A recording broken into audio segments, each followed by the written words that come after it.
শুরু হবে within 5 second.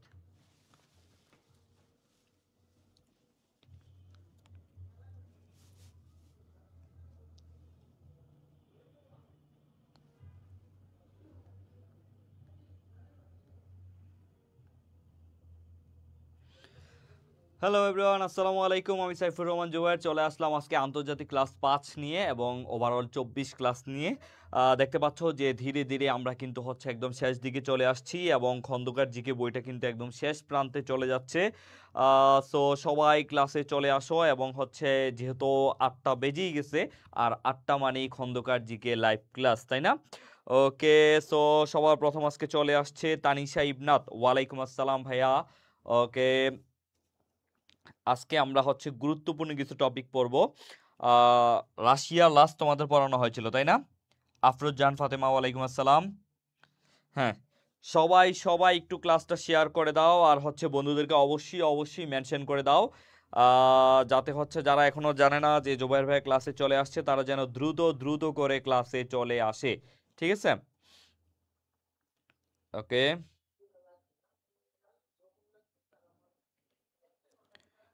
Sumaiya Sunny ওয়ালাইকুম আসসালাম, তানহা টি ওয়ালাইকুম আসসালাম, নাবিলা নুসরাত ওয়ালাইকুম আসসালাম, ফারিয়া আক্তার, সাদিয়া আফরিন মৌ। ওকে, সো আমরা তাহলে পড়া শুরু করে দিই। তোমাদের কাজ হচ্ছে দ্রুত দ্রুত করে শেয়ার করে দেওয়া আর বন্ধুদেরকে মেনশন করে দেওয়া, আর আমার কাজ হচ্ছে দ্রুত করে সুন্দর মতো তোমাদের পড়াগুলা বুঝিয়ে দেওয়া। চলো, প্রথমে আজকে আমরা দেখতেছি লিও তলস্তয়, বা তাকে বলা হয় লেভ তলস্তয় বলা হয়। তো এই যে তলস্তয়, তিনি একজন খ্যাতিমান লেখক। হ্যাঁ, তার এই যে ওয়ার এন্ড পিস, এইটা এত এত বেশি পরীক্ষায় আসে। ওয়ার এন্ড পিস, এটা একটু ভালো করে দেখবা। ওয়ার এন্ড পিস এই বইটা সবচেয়ে বেশি, বাকিগুলো অত বেশি আসে না। এখানে শুধু দাগাও ওয়ার এন্ড পিস। সবাই সবাই এটা দাগায় ফেলো, ওয়ার এন্ড পিস। এবার এটা কমেন্টে লিখে ফেলো, ভাইয়া খন্দকার জিকে বইটাকে ইংরেজি করে পড়লে কি বিউপির জন্য হবে না? তোমার ইচ্ছা, বাট বিউপির জন্য আমাদের আলাদা বই আছে ভাইয়া। কাল, আচ্ছা, সবাই সবাই একটু কমেন্টে লিখে ফেলো যে লেভ টলস্টয় বা Leo Tolstoy War and Peace, এই বইটা অনেক বেশি গুরুত্বপূর্ণ, অনেক বেশি পরীক্ষায় আছে। সো এটা এটা এটা একটু দ্রুত দ্রুত করে এটা একটু লিখে ফেলো, কমেন্টে এটা একটু লিখে ফেলো, ওয়ার এন্ড পিস, তারপরে হাইফেন দিয়ে লেখো লিও টলস্টয়। সবাই, এটা খুব খুব গুরুত্বপূর্ণ। ঠিক আছে, আমি বলতেছি এটা দেখবা পরীক্ষায় আসবে। Leo Tolstoy War and Peace অনেক বেশি, বিসিএস সহ বিভিন্ন পরীক্ষায় এটা আসে। ঠিক আছে, ওকে। তারপর আসো ফিউদর, এটা অত বেশি গুরুত্বপূর্ণ না। এবার আসো রাশিয়ার বিখ্যাত স্থান ও স্থাপত্য সমূহ। এখানে আমরা কি কি পড়বো? সেন্ট পিটার্সবার্গ, এখানে আমরা যা দেখতে পারি লেনিনগ্রাদ করা হয়। আচ্ছা, এটা বাল্টিসা, আচ্ছা, বিশ্বের অন্যতম জাদুঘর। ওকে, এটা সেন্ট পিটার্সবার্গ, এটা কোথায়? এটা লেনিনগ্রাদ, লেনিনের নামে করা হয়েছিল, বাট অত গুরুত্বপূর্ণ না। লেনিনগ্রাদে যে ফিনল্যান্ড উপসাগরের তীরে অবস্থিত। আচ্ছা, এটাও ওইরকম গুরুত্বপূর্ণ না। ক্রেমলিনটা গুরুত্বপূর্ণ আর রেড স্কোয়ার গুরুত্বপূর্ণ। ঠিক আছে, মস্কোতে অবস্থিত রুশ সরকারের প্রধান কার্যালয় এবং প্রেসিডেন্টের বাসভবন। এই যে প্রেসিডেন্টের বাসভবনের নাম কি? এটা পরীক্ষায় আসছিল। রাশিয়ার প্রেসিডেন্টের বাসভবনের নাম কি? ক্রেমলিন। ক্রেমলিন, ঠিক আছে। ওকে, তারপরে আসো রেড স্কোয়ার। মস্কোর ক্রেমলিন প্রাসাদের পাশে অবস্থিত সমাজতান্ত্রিক সোভিয়েত ইউনিয়ন প্রতিষ্ঠাতা ভ্লাদিমির ইলিচ লেনিনের সমাধি রয়েছে রেড স্কোয়ারে। পরীক্ষায় আসবে রেড স্কোয়ার কোথায়, বা লেনিনের সমাধি কোথায়? রেড স্কোয়ারে। এই দুইটা খুব ভালো মতো পড়তে হবে, ক্রেমলিন সরকারি বাসভবন এবং হচ্ছে রেড স্কোয়ার, যেটা হচ্ছে তোমার লেনিনের সমাধি। এখানে এই দুইটা জিনিস এখান থেকে একটু ভালো করে পড়বা। ঠিক আছে, এখান থেকে, হ্যাঁ, war and peace, Leo Tolstoy. সবাই লিখছো war and peace, Leo Tolstoy. আর অবশ্যই অবশ্যই বন্ধুদেরকে দ্রুত মেনশন করে দাও। তোমরা কি দিছো? বন্ধুদেরকে মেনশন করছো? ওকে, এই তো অনেকে চলে আসছে। ওয়ালাইকুম আসসালাম উর্মি রহমান, ফজেলা তুনেসা, ওয়ালাইকুম আসসালাম ভাইয়া। হ্যাঁ, সবাই খন্দকার জিকে পেজে চলে আসো, কোনো সমস্যা নাই। হ্যাঁ, ঠিক আছে, সবকিছু ঠিক আছে। হ্যাঁ, share done. Okay, thank you thank you thank you. এবার আসো, তাইলে আমরা কি দেখলাম? ক্রেমলিন হচ্ছে প্রেসিডেন্টের। আমি যতবার, দেখো গুরুত্বপূর্ণ তথ্যগুলা আমি যতবার তোমাদের সামনে বলি, এতে কিন্তু মুখস্থ হয়ে যাওয়ার কথা, তাই না? আর আমি কেন একটা তথ্য বারবার বলি? যাতে এই গুরুত্বপূর্ণ ইনফরমেশনগুলো কোনোভাবেই মিস না হয়। ঠিক আছে, তাহলে আমরা কি জানলাম? ক্রেমলিন কি ভাইয়া? আমার সাথে সাথে একটু দেখো। ক্রেমলিন হচ্ছে রাশিয়ার সরকার প্রধানের বাসভবন, রাশিয়ার প্রেসিডেন্টের, সরি, সরকার প্রধান না, প্রেসিডেন্টের বাসভবন। আর হচ্ছে রেড স্কোয়ার কি? লেনিন, লেনিনের সমাধি হচ্ছে রেড স্কোয়ারে। আবার পরীক্ষা আসে রেড স্কোয়ার কোথায় অবস্থিত? আমেরিকা, ধরো তোমার বলবে যুক্তরাষ্ট্র, যুক্তরাজ্য, তারপরে বলবে হচ্ছে ধরো জার্মানি, তারপর বলা হচ্ছে রাশিয়া, তাহলে সেটা কি হবে? অবশ্যই সেটা হবে রাশিয়াতে। রেড স্কোয়ার রাশিয়াতে অবস্থিত, ঠিক আছে? ওকে, তারপর আসো একটু কমেন্টে লিখে ফেলো তো, রেড স্কোয়ার ক্রেমলিন রাশিয়ায়, এই দুইটা একটু লিখে ফেলো, Red Square comma Kremlin Russia, খুব গুরুত্বপূর্ণ। রেড স্কোয়ার, ক্রেমলিন না লিখলেও সমস্যা নাই, বাট রেড স্কোয়ার সমান রাশিয়া, এটা একটু লিখে ফেলো। রেড স্কোয়ার লেনিন বা রাশিয়া, যে কোনো একটা কিছু লিখে ফেলো। ওকে, দেখো পরীক্ষা কি আসছে, অক্টোবর সমাজতান্ত্রিক বিপ্লব, এটা আমরা পড়বো, বিপ্লবী গিয়ে পড়বো, এখন বললে বুঝবা না।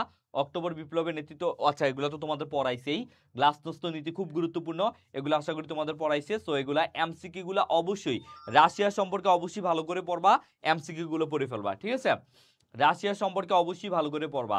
এবার আসো বেলারুশ, বেলারুশে আসলে দেখার মতো তেমন কিছু নাই, বেলারুশ নিয়ে পরীক্ষা খুব একটা আসে না, ঠিক আছে? তারপরে ইউক্রেন, ইউক্রেন নিয়ে আমাদের পড়তে হবে, কারণ ইউক্রেন রাশিয়ার যুদ্ধ অনেক বেশি পরীক্ষায় আসছে। ইউক্রেন কেন, কেন ইউক্রেন আর রাশিয়ার মধ্যে যুদ্ধটা, এটা মনে হয় না যখন তোমার ইউএসএসআর, এই যে সোভিয়েত ইউনিয়ন যে রিপাবলিক, এখানে তোমার কি হয়েছিল, ইউএসএসআর, এটা এটা এক সময় ছিল 15টা দেশ নিয়ে গঠিত, রাশিয়া সহ ইউক্রেন সহ আরো 15টা, মানে টোটাল 15টা দেশ নিয়ে সোভিয়েত ইউনিয়ন গঠিত ছিল। পরবর্তীতে তোমরা জানো যে কোল্ড ওয়ার যুদ্ধ শেষ হয় এই 15টা দেশ বা সোভিয়েত ইউনিয়ন ভাঙনের মধ্য দিয়ে 1991 সালে, তাই না?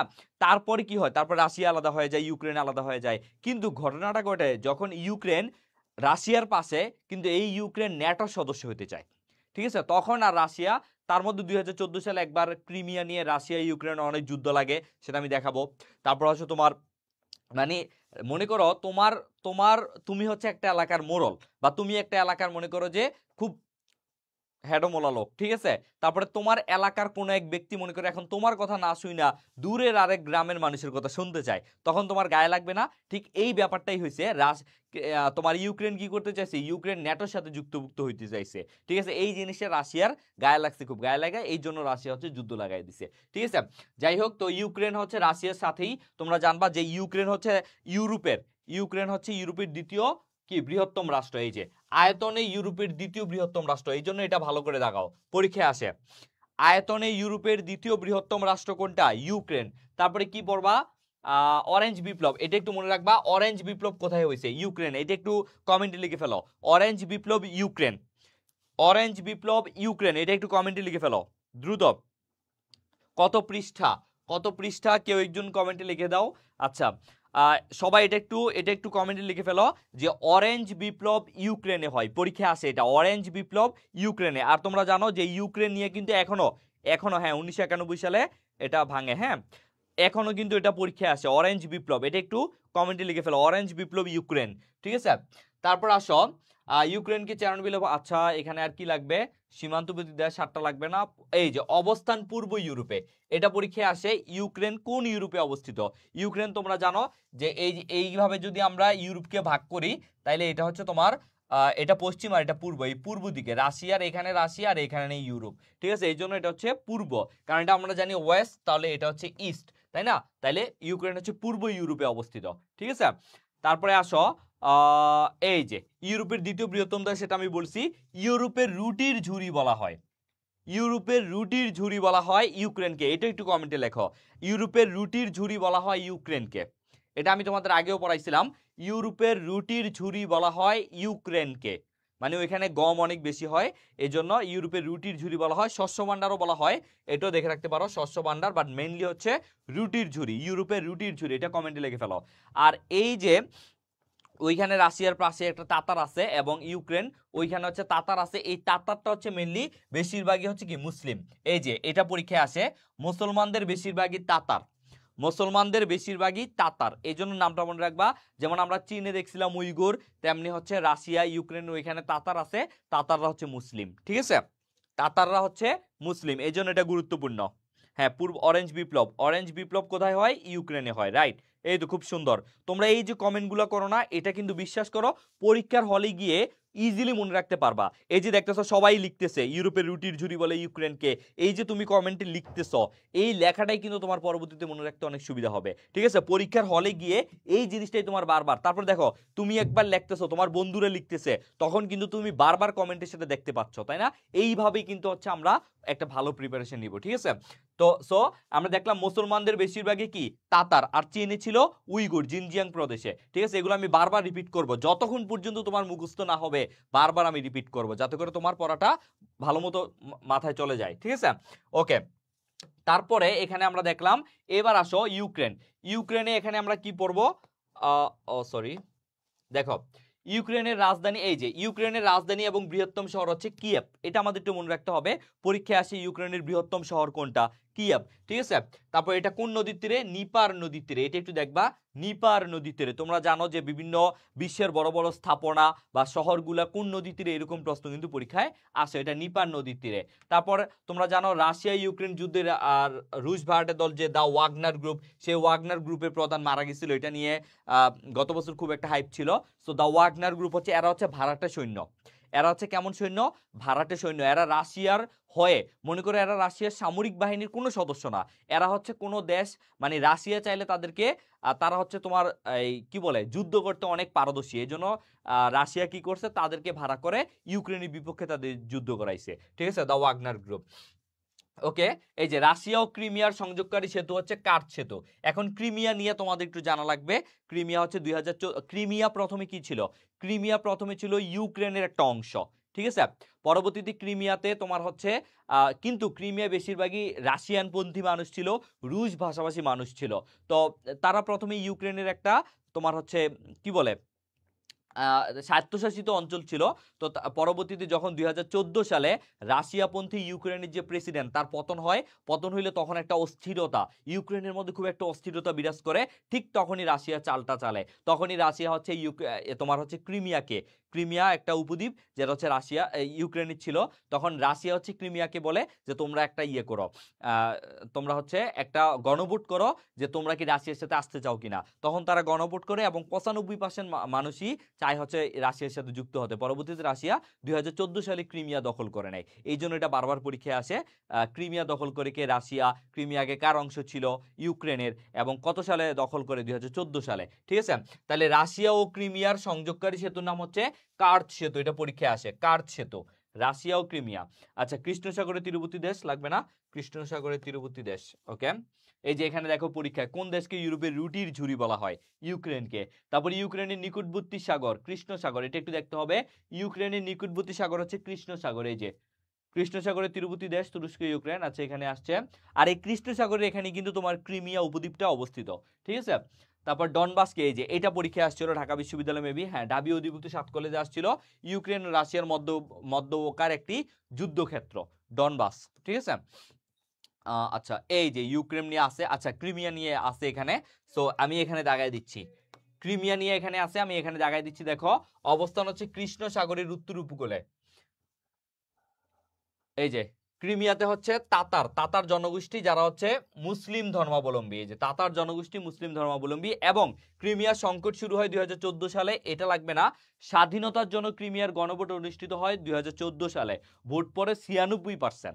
ঠিক আছে, ইউক্রেনের স্বায়ত্তশাসিত অঞ্চল ক্রিমিয়া আনুষ্ঠানিকভাবে রাশিয়ার অন্তর্ভুক্ত হয় 2014 সালে, এটা মনে রাখবা যে আগে ক্রিমিয়া ছিল ইউক্রেনের অন্তর্ভুক্ত, বাট পরবর্তীতে গণভোটের মাধ্যমে 96% ভোট পড়ে রাশিয়ার পক্ষে এবং রাশিয়া দখল করে নেয় 2014 সালে। এইটা পড়তে হবে। তাহলে কমেন্ট একটু লেখো, 2014 সালে রাশিয়া ক্রিমিয়া দখল করে, এটা একটু কমেন্টে লেখো, রাশিয়া ক্রিমিয়া দখল করে 2014 সালে, দ্রুত এটা একটু লিখে ফেলো। রাশিয়া ক্রিমিয়া দখল করে 2014 সালে, কার কাছ থেকে, ইউক্রেনের কাছ থেকে। রাশিয়া ক্রিমিয়া দখল করে 2014 সালে, কার কাছ থেকে, ইউক্রেনের কাছ থেকে। ঠিক আছে, হ্যাঁ, কার্চ সেতু। আশা করি সবাই বুঝতে পারছো। আচ্ছা, আমরা 100 জন আছি, 100 জন সবাই একটু ক্লাসটা শেয়ার করে দিই, সবাই একটু ক্লাসটা শেয়ার করলে কিন্তু আমাদের আরো 100 জন চলে আসবে। ঠিক আছে, সবাই একটু ক্লাসটা শেয়ার করে দাও। ওকে, হ্যাঁ, এই তো খুব সুন্দর, সবাই ক্লাসটা শেয়ার করে দাও। ঠিক আছে, ওকে, হ্যাঁ, রাশিয়া ক্রিমিয়া দখল করে 2014 সালে। ওকে, এবার আসো, এই যে দেখো কোন সালে রাশিয়া ক্রিমিয়া দখল করে, দেখো বিসিএস এ প্রশ্নটা আসছে 44তম বিসিএস এ 2014 সালে ক্রিমিয়াকে কোন দেশ দখল করেছে? রাশিয়া। ক্রিমিয়া পূর্বে কোন দেশের অংশ ছিল? ইউক্রেন। তাহলে দেখো এই প্রশ্নগুলোই পরীক্ষায় আসে, আর আমি বারবার কিন্তু এগুলোই তোমাকে বুঝাচ্ছি, ঠিক আছে না? ওকে, এবার মলদোভা দরকার নাই, দক্ষিণ ইউরোপ বলকান। আচ্ছা এটা একটু মনে রাখবা, বলকান মানে কি? বলকান অর্থ হচ্ছে পর্বতময়, মানে এলাকাটা হচ্ছে পর্বত দিয়ে ঘেরা, ঠিক আছে? বলকান অর্থ হচ্ছে পর্বতময়, এটা মনে রাখবা। বলকান অর্থ পর্বতময়, বলকান অর্থ কি? পর্বতময়, ঠিক আছে? ওকে, এখানে আমরা কি কি দেখবো চলো। বলকানের অন্তর্ভুক্ত যে দেশগুলো আছে এগুলো এক নজর দেখবা। এখানে দক্ষিণ ইউরোপের দেশ 12টা আছে, যেমন আলবেনিয়া। এই যে আলবেনিয়া আছে না, এটা সবাই একটু ভালো করে দেখাও, আলবেনিয়া। কারণ ইউরোপের একমাত্র মুসলিম দেশ হচ্ছে আলবেনিয়া। ইউরোপের একমাত্র মুসলিম দেশ হচ্ছে আলবেনিয়া, ঠিক আছে? ইউরোপের একমাত্র মুসলিম দেশ আলবেনিয়া, এই জন্য এটা ভালো করে পড়বা, ঠিক আছে? আলবেনিয়াটা কিন্তু পরীক্ষায় আসে যে নিচের কোনটি, তোমার দেখবে যে আলজেরিয়া আছে, তারপর হচ্ছে মানে ইউরোপের দেশগুলো দেয়, নিচের কোনটি ইউরোপের দেশ নয়, সেখানে আলবেনিয়া। এখন আলবেনিয়া দেখলে কি মনে হয়? বাহ, খুব সুন্দর একটা দেশ, এটা মনে হয় তোমার এশিয়া বা হচ্ছে তোমার আফ্রিকার হইতে পারে, বাট না, আলবেনিয়া হচ্ছে ইউরোপের একটা দেশ, ঠিক আছে? এবং একমাত্র মুসলিম দেশ ইউরোপের, ঠিক আছে? তারপরে যে ক্রোয়েশিয়া, গ্রিস, এগুলো কি? এগুলো সব বলকান অঞ্চলভুক্ত, ঠিক আছে? তারপরে কসোভো আছে, স্বাধীন দেশ, কিন্তু এটা জাতিসংঘের সদস্যভুক্ত না, জাতিসংঘের সদস্যভুক্ত না কিন্তু স্বাধীন দেশ কসোভো, ঠিক আছে? তারপরে মন্টিনিগ্রো, রোমানিয়া, মাল্টা, স্লোভেনিয়া, ঠিক আছে? এগুলো আছে। কোনটি বলকান রাষ্ট্র নয়? এই যে এইভাবে প্রশ্ন আসবে, দেখো কোনটি বলকান রাষ্ট্র নয়, এই যে, তাহলে এখানে কি হবে? ডেনমার্ক। কারণ ডেনমার্ক আমরা জানি যে ইউরোপে তোমার হচ্ছে এটা কি বলে যে ইউরোপের উত্তর উত্তর ইউরোপের দেশ, ঠিক আছে? এটা হচ্ছে উত্তর ইউরোপের দেশ, এই জন্য এটা হবে না, ল্যান্ড ডেনমার্ক। আচ্ছা, তারপর কোনটি বলকান রাষ্ট্র? সুইডেন, বাহামা, বুলগেরিয়া, এখানে বুলগেরিয়া আছে, বুলগেরিয়া হবে। স্লোভেনিয়া লাগবে না, ক্রোয়েশিয়া এসব লাগবে না, Montenegro, Bosnia, Serbia, Romania, Bulgaria, এগুলো তোমরা এক নজর পড়ে ফেলবা, এগুলো আহামরি গুরুত্বপূর্ণ না। কসোভো কোথায় অবস্থিত? এই যে আলবেনিয়া, রোমানিয়া, এগুলো দেওয়া আছে। আচ্ছা, মেসিডোনিয়াটা একটু পড়বো আমরা। আলেকজান্ডার দি গ্রেট, এখানে আমরা কি পড়বো? আলেকজান্ডার দি গ্রেট এই ব্যক্তি এমন একজন ব্যক্তি যে মাত্র 20 বছর বয়সে ক্ষমতা পাইছে তার বাবার মৃত্যুর পরে, এবং 31 বছর বয়সে মারা গেছে। আর এই 20 থেকে 31 বছর বয়স পর্যন্ত তার এমন কোনো জায়গা নাই যে সে হচ্ছে যায় নাই, মানে বলা হয় যে ম্যাপের প্রায় অধিকাংশ জায়গায় সে যে যুদ্ধ করছে। কেন ইমাজিন যে মাত্র 20 বছর বয়সে একটা ছেলে একটা ক্ষমতায় বসছে এবং সে পুরো বিশ্ব কাঁপায় দিছে, এই আলেকজান্ডার দ্য গ্রেট, ঠিক আছে? তার সম্পর্কে আমরা, এবং তিনি কিন্তু ভারতেও আসছিল, ভারতে আক্রমণ করছিল, ঠিক আছে? ভারতেও কিন্তু আসছিল 327-এ, 327 অব্দে আসছিল, আর 323 অব্দে মারা গেছিল, ঠিক আছে? এটা পরীক্ষা আছে, তিনি ভারতে কবে আক্রমণ চালান? 327 অব্দে। এটা অনেক বইতে 326ও দেওয়া আছে, আমি সেটা দেখাচ্ছি। চলো, এখানে আমরা ম্যাসিডোনিয়ার বিখ্যাত ব্যক্তিত্ব আলেকজান্ডার দি গ্রেট সম্পর্কে একটু পড়বো আমরা, ঠিক আছে? দেখো, আলেকজান্ডার দি গ্রেট তিনি মেসিডোনিয়ার রাজা দ্বিতীয় ফিলিপের পুত্র ছিলেন। তার বাবার মৃত্যুর পর তিনি অ্যাকচুয়ালি ক্ষমতায় বসছেন, এত কিছু আমাদের লাগবে না। এই যে মাত্র 20 বছর বয়সে ক্ষমতায় আসছেন, এটা আসবে না পরীক্ষা, আমি জাস্ট বলে রাখলাম। দেখো এখানে দেখো টলেমির, এই যে টলেমির মানচিত্র অনুযায়ী তিনি তার মৃত্যুর আগে পৃথিবীর অনেকাংশ জয় করেছিলেন। এবার তার বয়সটা দেখো, এটা মনে রাখবা, খ্রিস্টপূর্ব 327 অব্দে তিনি ভারত আক্রমণ করেন। এই যে এটা একটু কমেন্টে লেখো, 327 অব্দে ভারত আক্রমণ করেন। 327, শুধু কমেন্টে 327 লেখো, 327 লেখো। 327 যদি অপশনে না থাকে তাহলে 326 দিবা, কিন্তু এটা কিন্তু 327ই হওয়ার কথা। কমেন্টে সবাই 327 লেখো, তাইলেই মনে থাকবে 327, 327, ঠিক আছে? তারপরে আসো, বেবিলনে তার সাম্রাজ্যের রাজধানী স্থাপন করেন। রোগাক্রান্ত হয়ে মাত্র 32 বছর বয়সে তিনি মারা গেছেন। দেখছো, মাত্র 32 বছর বয়সে মারা গেছেন। অনেকে বলে যে তিনি আমাদের এই ভারতে আসছিলেন, যখন ভারতীয় উপমহাদেশে আইসা তিনি হচ্ছে গঙ্গারিডের রাজ্যে, সেখানে তিনি তার অনেক বীরত্বের কথা শুনে তিনি সেখান থেকে চলে যান, ঠিক আছে? এবং বলা হয় যে তিনি এখানে আইসা মশার কামড় খায় ম্যালেরিয়া হয়ে গেছিল এবং তিনি মারা গেছেন, এরকম অনেক কিছু বলা হয়। এবং তিনি যখন তাকে নিয়ে যাওয়া হয় তখন তো তার হাত খোলা রাখা হয়, স্বর্ণ মুদ্রা ফেলে রাখা হয় রাস্তায়, এরকম অনেক কাহিনী আছে, সেগুলো আমি অন্যদিন তোমাদের সাথে শেয়ার করব, ঠিক আছে? ওকে, তারপরে আসো আলবেনিয়া। আচ্ছা, আলবেনিয়া লাগবে না। এই যে নিম্নলিখিত শহরে কোনটি আলবেনিয়ার রাজধানী? এগুলা আসে তিরানা, মাদার তেরেসার জন্ম, এগুলা আসে। এই যে ইউরোপের একমাত্র মুসলমান দেশ কোনটা? দেখো, আলবেনিয়া। ইউরোপের একমাত্র মুসলমান দেশ আলবেনিয়া, ঠিক আছে? ওকে, এবার আসো গ্রিস। গ্রিস হচ্ছে গণতন্ত্রের দেশ এবং গ্রিস হচ্ছে তোমার শিক্ষা, তারপর হচ্ছে মানে সব কিছুতেই একটা মানে ইউরোপের ইউরোপের কি বলা হয় এটাকে, মানে ইউরোপের সেরা একটা দেশ হচ্ছে গ্রিস। দেখো ইতিহাসের জনক হেরোডোটাস, এই যে এখানে আমরা একটা তথ্য জেনে ফেললাম যে ইতিহাসের জনক বলা হয় হেরোডোটাসকে, এটা ঢাকা ইউনিভার্সিটিতে আসছিল। ইতিহাসের জনক কাকে বলা হয়? হেরোডোটাস। তার জন্ম কিন্তু গ্রিসে। বিশ্বের যত বড় বড় দেখো মানে এই যে মহাজ্ঞানী সক্রেটিস, তারপরে প্লেটোর ছাত্র হচ্ছে এরিস্টটল, এরিস্টটলের ছাত্র হচ্ছে আলেকজান্ডার দি গ্রেট, এই যে তারা বেশিরভাগ হেরোডোটাস, এরকম বেশিরভাগ বড় বড় ব্যক্তিত্ব কিন্তু গ্রিসে জন্ম। ঠিক আছে, এই জন্য গ্রিস অনেক গুরুত্বপূর্ণ। তারপর দেখো লজিক বা তর্কশাস্ত্রের জন্ম গ্রিসে। আবার মনে রাখবা লজিক বা তর্কশাস্ত্রের জনককে, জনক কিন্তু এরিস্টটল। জনককে, জনক হচ্ছে এরিস্টটল, এটাও মনে রাখবা, এটাও পরীক্ষা আসবে। তোমরা যারা জাহাঙ্গীরনগরে পরীক্ষা দিবা তাদের এগুলো বেশি বেশি আসবে। সেখানে লজিক আছে না, লজিকের তোমার যুক্তিবিদ্যার জনককে, যুক্তিবিদ্যার জনক কিন্তু এরিস্টটল। ঠিক আছে, এটা মনে রাখবা। তাহলে ইতিহাসের জনক হেরোডোটাস, তার জন্ম গ্রিসে, আর লজিক বা তর্কশাস্ত্রের জন্ম গ্রিসে, আর সেটা কে জনক? জনক হচ্ছে এরিস্টটল। ঠিক আছে, এই যে এটা সবচেয়ে গুরুত্বপূর্ণ। গণতন্ত্রের সূতিকাগার বা আতুরঘর বলা হয় গ্রিসকে।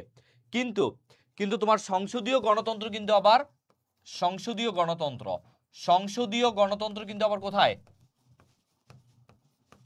যুক্তরাজ্যে। এটা একটু মনে রাখতে হবে।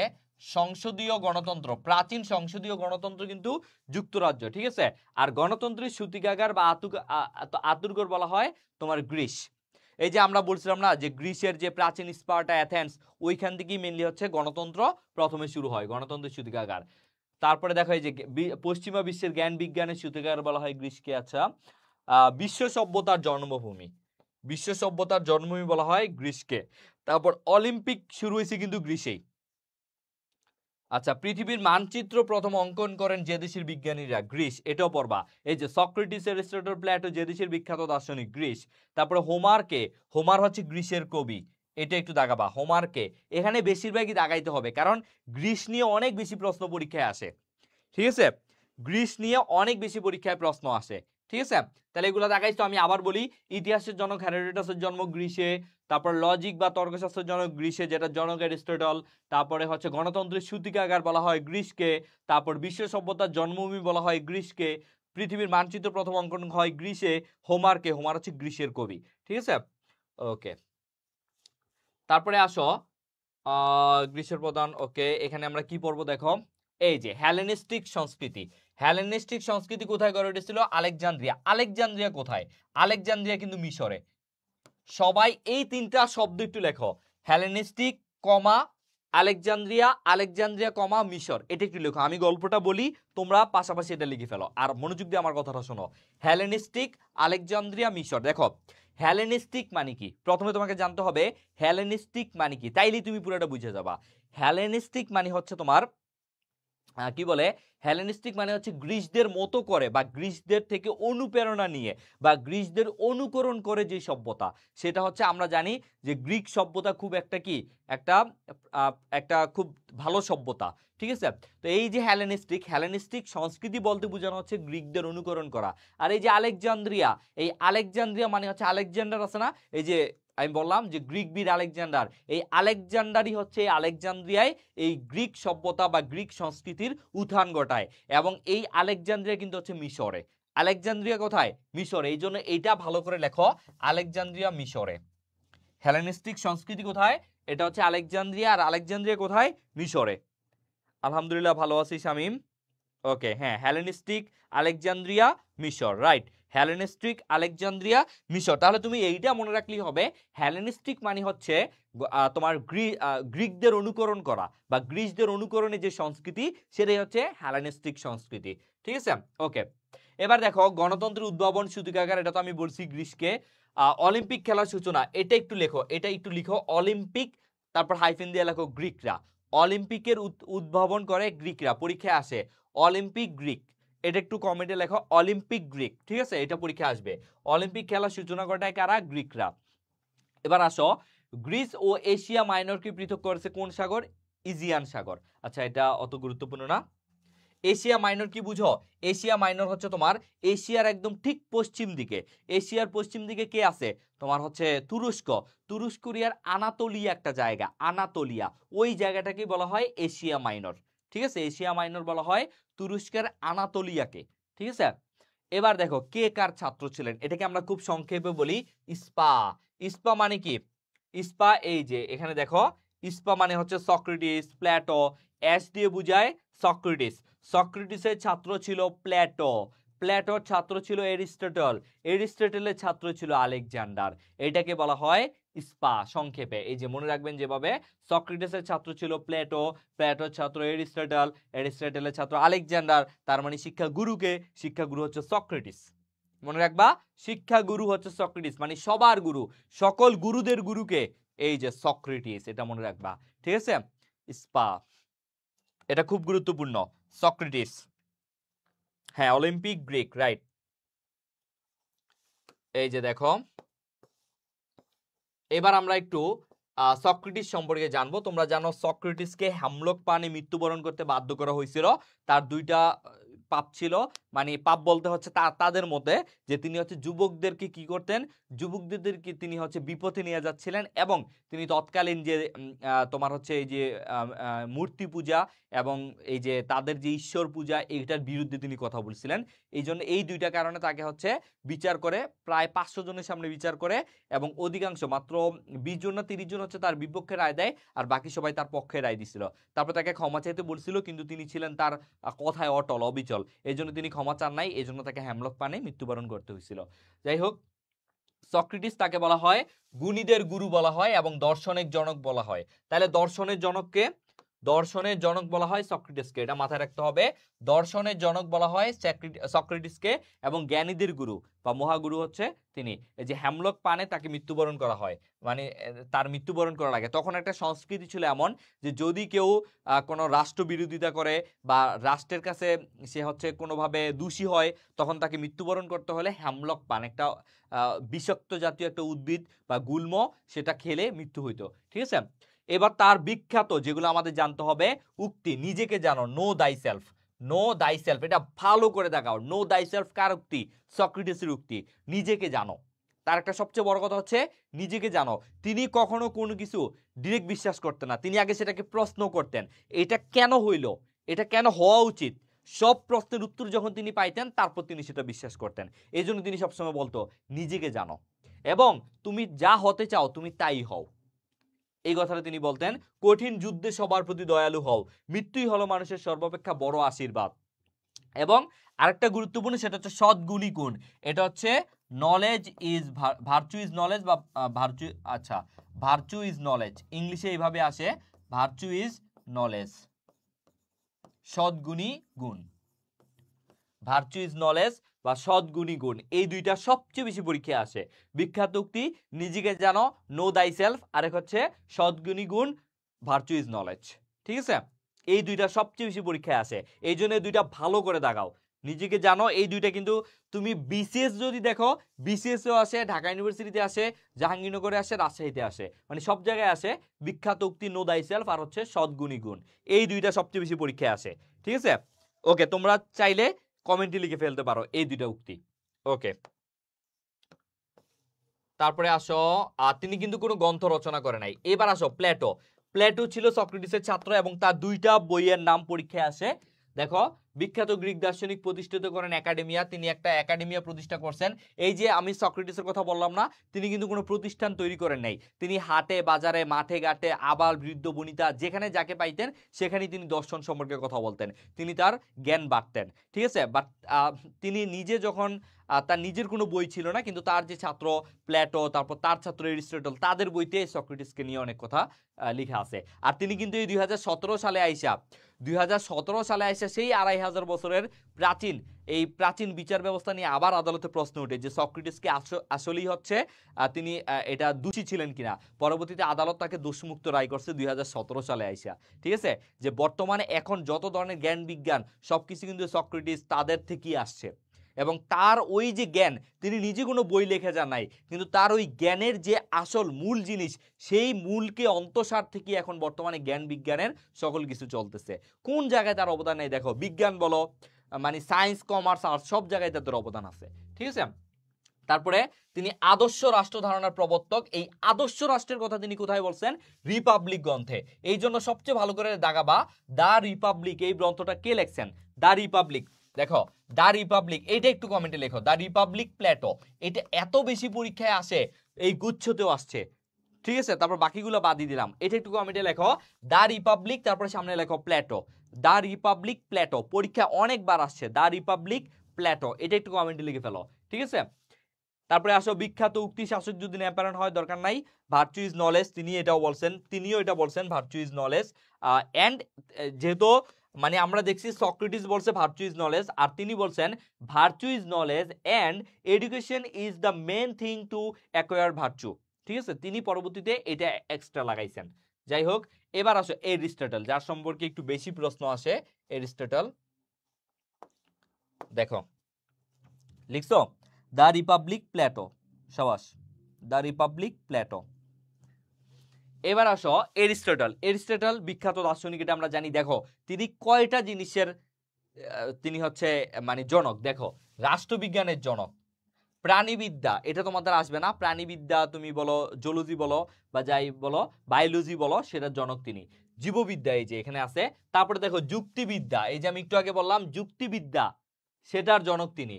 তারপরে নীতিবিদ্যা যদিও রাষ্ট্রবিজ্ঞানের সাথেই, মানে পরীক্ষা আসলে এই দুইটা আসতে পারে, রাষ্ট্রবিজ্ঞানের জনককে আর হচ্ছে তোমার যুক্তিবিদ্যার জনককে, এই দুইটা পরীক্ষা আসতে পারে। এই দুইটা হচ্ছে এরিস্টটল, রাষ্ট্রবিজ্ঞান যুক্তিবিদ্যা। নীতিবিদ্যা থাকলে যেমন এবার হচ্ছে মেডিকেলের নীতি শাস্ত্র যোগ করা হচ্ছে, তাহলে এটা আসতে পারে নীতিবিদ্যার জনককে, তাই না? এই ধরনের প্রশ্ন কিন্তু পরীক্ষায় আসতে পারে।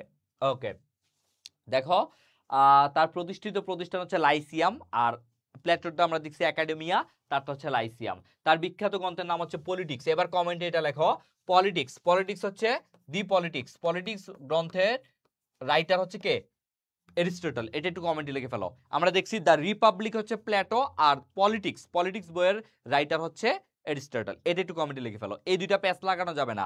রিপাবলিক, আদর্শ শাসন ব্যবস্থা বা রাষ্ট্র ব্যবস্থা নিয়ে কথা বলছে কে? প্লেটো, এই জন্য হচ্ছে রিপাবলিক। আর পলিটিক্স নিয়ে বেশি কথা বলছে কে? এই যে তোমার হচ্ছে এরিস্টটল। এবং তিনি কিন্তু এটা বলছিল যে সমাজে মানুষ কখনো একা বাস করতে পারে না, যে সমাজে একা বাস করে সে হয় দেবতা না হয় পশু। হ্যাঁ, এমন একটা কথা কিন্তু এরিস্টটল বলছে, এবং এটা অনেক বেশি পরীক্ষায় আসে। আমি দেখাবো এখানে আছে কিনা। আচ্ছা, এবার আসো, হ্যাঁ তাইলে এটা লিখে ফেলো, পলিটিক্স রাইটার হচ্ছে এরিস্টটল। এই যে মানুষ সামাজিক ও রাজনৈতিক জীব, মানুষ কখনো সমাজে একা বাস করতে পারে না, যে সমাজে একা বাস করে সে হয় পশু না হয় দেবতা। ঠিক আছে, এটা বলছিল। তাইলে এই যে এখানে এই দুইটা জিনিস আমরা ভালো করে পড়বো, সেটা হচ্ছে যে মানুষ সামাজিক ও রাজনৈতিক জীব, এই কথাটা কে বলছে? এরিস্টটল বলছে। আর আইন হলো পক্ষপাতহীন যুক্তি, এই কথাটা কে বলছে? এটা এরিস্টটল বলছে। এই দুইটা একটু দাগাও। ঠিক আছে। হেরোডোটাস আমরা দেখে আসছিলাম, তিনি ইতিহাসের জনক। তুরস্কের আনাতোলিয়ার একটি ছোট আচ্ছা জন্মগ্রহণ করেন, দ্য হিস্টোরিজ বইটি তার। আচ্ছা, এটা লাগবে না। তাইলে এই দুইটা দাগাইছো? দাগাইলে কমেন্ট একটু ডান লিখো। হ্যাঁ, পলিটিক্স প্লেটো, রাইট। পলিটিক্স হচ্ছে প্লেটো, সরি এরিস্টটল। পলিটিক্স হচ্ছে এরিস্টটল, আর রিপাবলিক হচ্ছে প্লেটো। ঠিক আছে। ওকে, এই এরকম প্যাসি কিন্তু পরীক্ষার হলে লাগবে।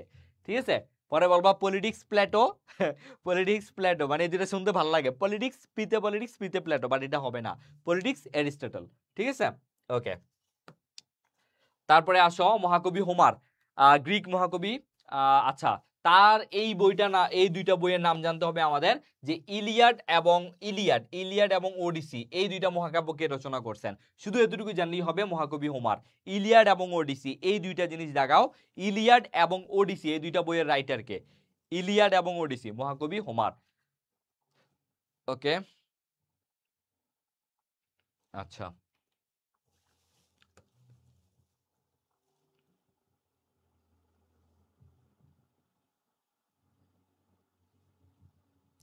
অ্যাথেন্স হচ্ছে গ্রিসের রাজধানী। 3000 পূর্বে এখানে নিদর্শন পাওয়া যায়, এগুলো আমি তোমাদের পড়াইছিলাম। এই যে দেখো আমি কি কি বলছিলাম তোমাদের এগুলো আসে কিনা দেখো। দ্য রিপাবলিক, এই যে দ্য রিপাবলিক গ্রন্থের রচয়িতাকে 46তম বিসিএস এ আসছে, দেখছো?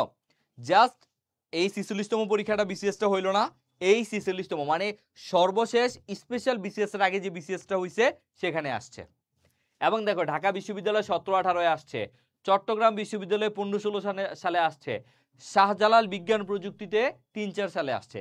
তার মানে দেখছো ঢাকা বিশ্ববিদ্যালয় 15-16 সালে আসছে, আবার বিসিএস এ আসছে। তার মানে এই প্রশ্ন কখনো পুরাতন হবে না ভাই, এই প্রশ্ন আবার গুচ্ছতেও আসছিল। তার মানে এই প্রশ্ন অলওয়েজ আসতেই থাকবে, ঠিক আছে? এই জন্য এই ধরনের প্রশ্ন ভালো করে পড়বা। এই যে গণতন্ত্রের ধারণা উচ্চারিত হয় প্রথম কোন দেশে? গ্রিসে। তাইলে এগুলা কিন্তু আমরা পড়লাম। পৃথিবীর মানচিত্র প্রথম কারা অঙ্কন করে? গ্রিসরা। কোন দেশে গণতন্ত্রের জন্ম হয়েছিল? গ্রিস। কোন 3 দার্শনিককে wise man of the world বলা হয়? এই যে বলছিলাম সক্রেটিস, প্লেটো, অ্যারিস্টটল। হ্যাঁ, প্রথম অলিম্পিক খেলা কোথায় শুরু হয়েছিল? তোমাদের দিয়ে লেখাইলাম, অলিম্পিক হচ্ছে গ্রিসে, তাই না? চিত্রকর্ম, আচ্ছা তাহলে এগুলা। এই যে তারপরে দেখো এই যে নিজেকে জানো, ঢাকা বিশ্ববিদ্যালয় আসছে, দেখো নিজেকে জানো কথাটির উদ্ভাবক কে? দেখছো ঢাবি খ 21-22 সালে আসছে, দেখছো? তারপরে আসো ইতিহাস হচ্ছে অভিজাত শ্রেণী সমাধিক্ষেত্র। আচ্ছা, ওডিসি মহাকাব্যের রচয়িতাকে? জগন্নাথ বিশ্ববিদ্যালয়, মাত্রই যে পড়াইলাম, মহাকবি হোমার। তারপরে জাহাঙ্গীরনগর বিশ্ববিদ্যালয় সক্রেটিস কে ছিলেন? এই প্রশ্ন পরীক্ষায় আসে। একজন প্রথম সারির বিজ্ঞানী, সক্রেটিস একজন ভবিষ্যৎ দ্রষ্টা, প্রথম দিকের গ্রিক নীতি দর্শক ও পাশ্চাত্য দর্শনের প্রতিষ্ঠা, সক্রেটিস একজন গণিতবিদ। তাহলে গণিতবিদ হবে না, ভবিষ্যৎ দ্রষ্টা বিজ্ঞানী, এখানে নীতি দার্শনিক ও পাশ্চাত্য বিজ্ঞানের প্রতিষ্ঠাতা হবে, ঠিক আছে? ওকে। সক্রেটিসকে কিসের জন্য অভিযুক্ত করা হয়েছিল? মদ্যপান না, মানসিকতা না, বই পড়া সচেতনতা, প্রার্থনা করার কথা বলার জন্য, ঈশ্বরের প্রার্থনা করার কথা বলার জন্য। কি দিছে? আচ্ছা, মানসিকতাকে ওই যে বলছিলাম তোমার হচ্ছে যে কি বলে যে যারা হচ্ছে ইয়াং ছেলে তাদেরকে হচ্ছে বিপথে নিয়ে যাওয়া। হ্যাঁ, আর ঈশ্বরকে তিনি প্রার্থনা এটা বলে নাই, তিনি হচ্ছে মানসিকতাকে দূষিত করার জন্য। ওকে, এই ধরনের প্রশ্ন কিন্তু জাহাঙ্গীরনগরে। দেখো এটা একটা কি বলে তোমার হচ্ছে ওই যে খ নাম্বার প্রশ্নকে আমরা কি বলি? তোমার হচ্ছে অনুধাবনমূলক একটা প্রশ্ন এখানে, ঠিক আছে? কি ধরনের শাস্তি প্রদান করা হয়েছিল? আচ্ছা, তাহলে এই ধরনের প্রশ্ন কিন্তু পরীক্ষায় আসবে, সেগুলো একটু ভালো করে পড়ে ফেলবা। ওকে, এবার আসো পশ্চিম ইউরোপ। এই যে এই জায়গাটায় যুক্তরাজ্য আর হচ্ছে তোমার হচ্ছে যুক্তরাজ্য, গ্রেট ব্রিটেন, এটার মধ্যে পার্থক্য কে কে বুঝো আমাকে একটু বলো তো। প্রথমে আমাকে একটু বলো যুক্তরাজ্য কয়টা দেশ? 3টা নাকি 4টা দেশ? আর এটা আগে তোমাদের একটা টেস্ট আমি নিয়ে নেই। যুক্তরাজ্য বলতে তুমি 3টা না 4টা দেশ বুঝো? আর হচ্ছে তুমি গ্রেট ব্রিটেন বলতে কয়টা দেশ বুঝো? শুধু এই দুইটা বলো, যুক্তরাজ্য, গ্রেট ব্রিটেন, কয়টা দিয়ে কয়টা দেশ বুঝো? আমি একটু কমেন্ট চেক করি, দেখি তোমরা এটা পারো কিনা।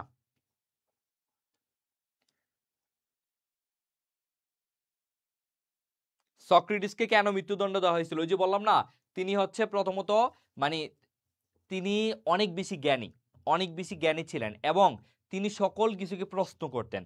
এবং এই যে তোমার যে একটা জেনারেশন ছিল না, মনে করে যে ইয়াং জেনারেশন, এই ইয়াং জেনারেশনটা সক্রেটিসকে অনেক পছন্দ করতো, এবং সক্রেটিস যা বলতো তাই শুনতো। এই জিনিসটা যারা হচ্ছে তোমার কি বলে, যারা হচ্ছে তোমার হচ্ছে সরকার পরিচালনা করে, তারা এই জিনিসটা পছন্দ করতো না, এই জন্য তাকে কারাগারে প্রেরণ করা হয়।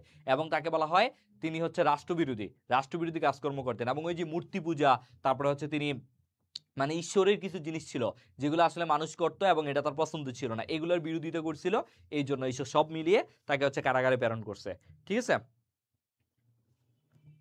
নতুন বই হলে মিলবে ভাইয়া, নতুন বই হলে মিলবে। আচ্ছা, সাকিব হোসেন বলছে যুক্তরাজ্য মোট 4টা দেশ নিয়ে গঠিত। আচ্ছা, ইউকে, ইংল্যান্ড, স্কটল্যান্ড, ওয়েলস, হ্যাঁ রাইট। তৌফিক বিন আলম আচ্ছা, হ্যাঁ আলম, সে বলছে, সাকিব হোসেন বলছে। আচ্ছা, হ্যাঁ ব্যাপারটা এমনই, যখন দেখবা যুক্তরাজ্য, এই যে এখানে কই, এই যে আমি এখানে দেখাই, দেখো এখানে আমি দেখাই, এই যে আয়ারল্যান্ড আছে না, এই আয়ারল্যান্ডের কিন্তু এই যে আয়ারল্যান্ড, এটাকে বলা হয় তোমার উত্তর আয়ারল্যান্ড। এটাকে কি বলা হয়? আয়ারল্যান্ড বলতে আসলে কোনো দেশ নাই, ঠিক আছে? এটা হচ্ছে উত্তর আয়ারল্যান্ড, উত্তর আয়ারল্যান্ড। এই আয়ারল্যান্ড এটা এটা হচ্ছে এখনো এটার সাথে আছে, মানে যুক্ত রাজ্যের সাথে আছে, এখানে যুক্তরাজ্য না, এটা হচ্ছে তোমার ইংল্যান্ড, এটা হবে কি, এটা হচ্ছে ইংল্যান্ড। আর এই জায়গায় হচ্ছে তোমার আছে ওয়েলস, এটা কই কই দিব, এখানে আছে অ্যাকচুয়ালি ওয়েলস, ঠিক আছে? ওয়েলস। আর এই জায়গায় হচ্ছে তোমার স্কটল্যান্ড, স্কটল্যান্ড, ল্যান্ড। তাহলে দেখো যখন তুমি বলবা গ্রেট ব্রিটেন, যখন তুমি বলবা গ্রেট ব্রিটেন, গ্রেট ব্রিটেন, তখন তোমার কি কি আসবে? গ্রেট ব্রিটেনে আসবে তোমার হচ্ছে প্রথমত আসবে ইংল্যান্ড, গ্রেট ব্রিটেন প্রথমে তো আসবে ইংল্যান্ড, তারপর ইংল্যান্ডের পরে আসবে তোমার ওয়েলস, ওয়েলস প্রায় 1500 সালের দিকে তাদের সাথে যুক্ত হয়েছে, এবং তারপরে আসবে স্কটল্যান্ড, স্কটল্যান্ড। আবার এই গ্রেট ব্রিটেনের সাথে যখন এই উত্তর আয়ারল্যান্ড যুক্ত হবে, উত্তর আয়ারল্যান্ড, তখন তখন হয়ে যাবে কি? তখন হয়ে যাবে যুক্তরাজ্য, যুক্ত, এই সবগুলো যখন হবে তখন হয়ে যাবে যুক্তরাজ্য, যুক্তরাজ্য। তাহলে ভালো করে বুঝো, গ্রেট ব্রিটেনে থাকবে হচ্ছে তোমার তিনটা, গ্রেট ব্রিটেনে থাকবে এই ইংল্যান্ড, ওয়েলস এবং হচ্ছে স্কটল্যান্ড, এই তিনটা মিলে হচ্ছে গ্রেট ব্রিটেন। আর গ্রেট ব্রিটেনের সাথে যখন উত্তর আয়ারল্যান্ড, প্রথমে পুরোটা ছিল আয়ারল্যান্ড, কিন্তু পরবর্তীতে এই উত্তর আয়ারল্যান্ড যুক্তরাজ্যের সাথে ছিল, আর এই যে দক্ষিণ আয়ারল্যান্ড যেটা, সেটা আলাদা স্বাধীন হয়ে গেছে।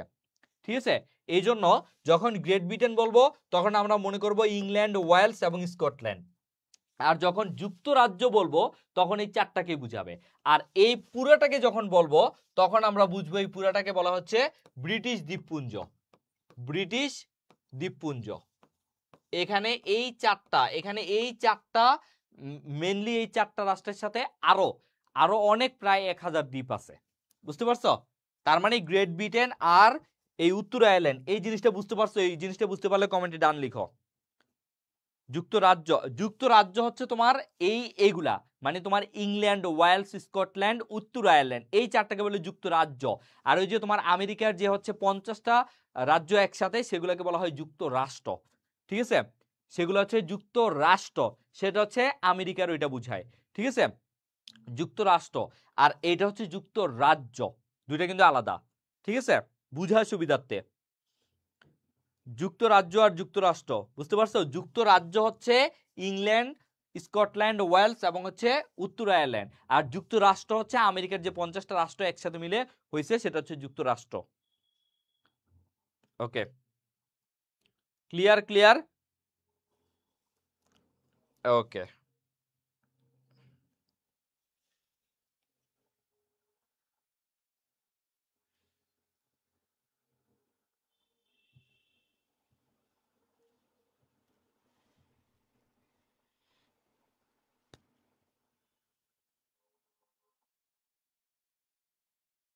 না আজকে শেয়ার এত কম কেন? আজকে শেয়ার অনেক কম, অনেক কম, মাত্র 16টা শেয়ার। এত কম শেয়ার হইলে হবে? তার মানে মাত্র 16 জন শেয়ার দিছ, আর বাকিরা বাকিরা তাহলে কি আমার পড়ানো ভালো লাগতেছে না এই জন্য তোমরা শেয়ার দিচ্ছ না? আচ্ছা ঠিক আছে, আশা করি তোমরা শেয়ার দিয়ে দিবা। তাহলে আমি যেটা বললাম যে যখন হচ্ছে তোমার ইংল্যান্ড, ওয়েলস, স্কটল্যান্ড, এই তিনটা একসাথে বুঝাবে, এই তিনটা তোমার আলাদা আলাদা রাষ্ট্র, বাট তারা তিনটা একসাথে মিলে গ্রেট ব্রিটেন হয়েছে। আর এই যে আয়ারল্যান্ড, এটা এক সময় এটার সাথে ছিল, বাট পরবর্তীতে উত্তর আয়ারল্যান্ড এটার সাথে ছিল, বাট দক্ষিণ আয়ারল্যান্ড আলাদা হয়ে গেছে। এই জন্য এই চারটাকে একসাথে বলে যুক্তরাজ্য। আর এই যে দেখতে পাচ্ছ গ্রেট ব্রিটেন, এই তিনটে একসাথে থাকলে গ্রেট ব্রিটেন বলে, আর এই উত্তর আয়ারল্যান্ড যখন একসাথে হয় তখন হয়ে যায় যুক্তরাজ্য। শেষ, ঠিক আছে? ওকে, এবার আসো এখানে তোমরা চাইলে, এই যে আমি এখানে কোনো চিত্র আছে কিনা যুক্তরাজ্যের, এখানে মনে কোনো চিহ্ন আছে, হ্যাঁ এই যে দেখো এখানে বুঝবা।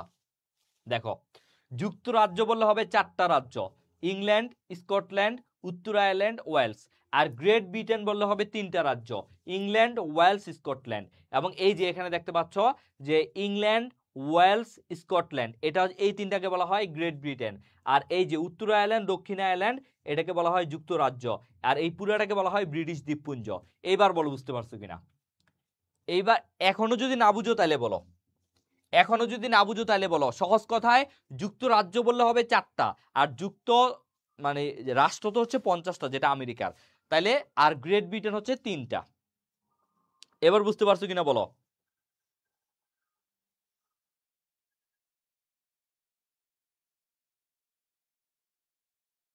বাহ, এখন আবার 31টা শেয়ার হয়ে গেছে, তার মানে আজকে 50টা শেয়ার হয়ে যাবে। ওকে, ঠিক আছে, তাহলে এইটাই এখানে বুঝাইছি। আচ্ছা এবার আসো, এখানে আমরা কোন দেশ কি এগুলো আমরা পরে দেখব। এখানে চলো, এই যে যুক্তরাজ্য এই যে আমি এখানে যেটা বুঝাইলাম এটাই হবে। এবার দেখো ইংল্যান্ড সম্পর্কে আমরা কি জানবো। যুক্তরাজ্যের অন্তর্গত 4টা দেশের মধ্যে আছে সার্বভৌম দেশ। এর মধ্যে সবগুলা দেশেরই কিন্তু আলাদা আলাদা পতাকা আছে, আলাদা আলাদা তোমার হচ্ছে সবকিছু আছে, ঠিক আছে। স্কটল্যান্ড 2014 সালে গণভোট আয়োজন করা হয়েছিল।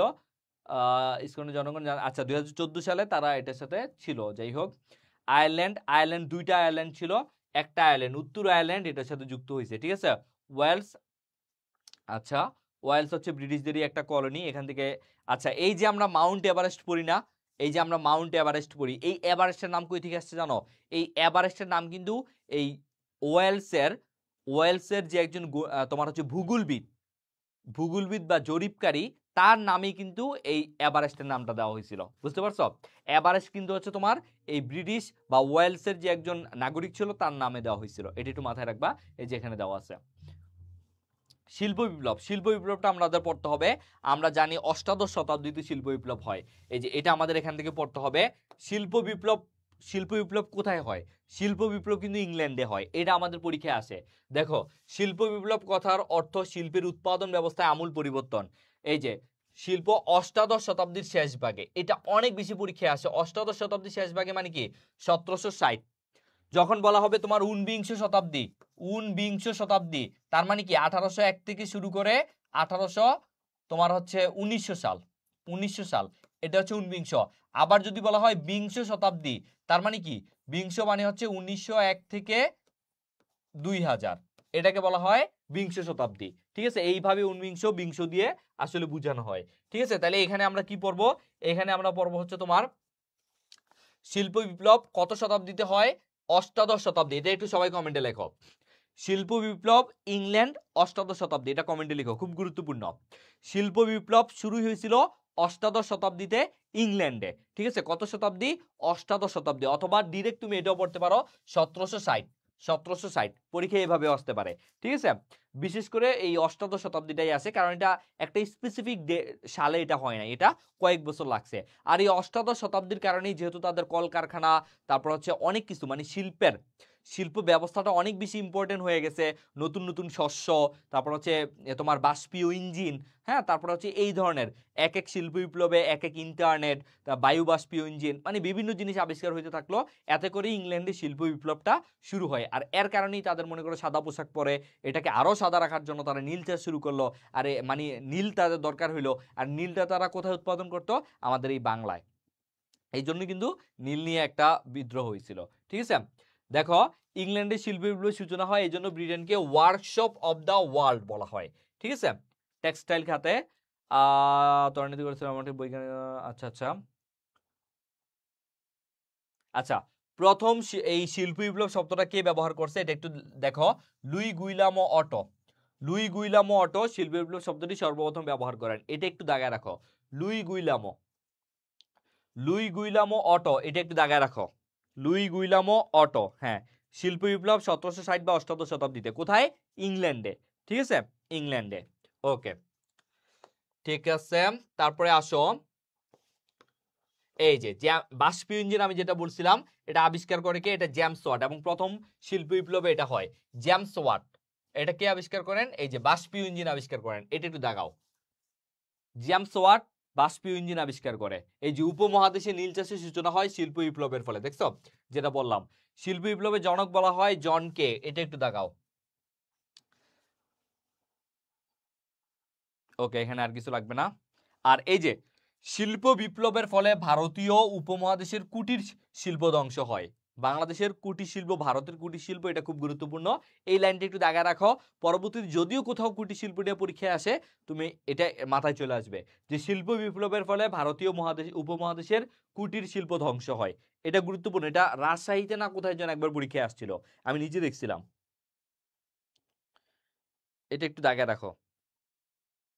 লুই গুইলামো অটো, দুই না, সোয়ানা বলছে দুই গুইলামো অটো, না দুই না আপু, এটা হবে লুই। ওকে ভাইয়া, এইগুলা হিস্টোরি সেকেন্ড পেপারে পড়ছি, এগুলা হিস্টোরিতে আছে, ইকোনমিক্সে আছে, সবকিছুতেই আছে, ঠিক আছে। এই যে বারবার পড়তে পড়তে এগুলো মুখস্থ হয়ে যাবে, প্যারা নাই। তারপরে আসো গৌরবময় বিপ্লব, এটা অতটা গুরুত্বপূর্ণ না। গৌরবময় বিপ্লব, বিল অফ রাইট, এটা আমরা পরে দেখবো। ফকল্যান্ড যুদ্ধটা শুধু এখানে পড়বা।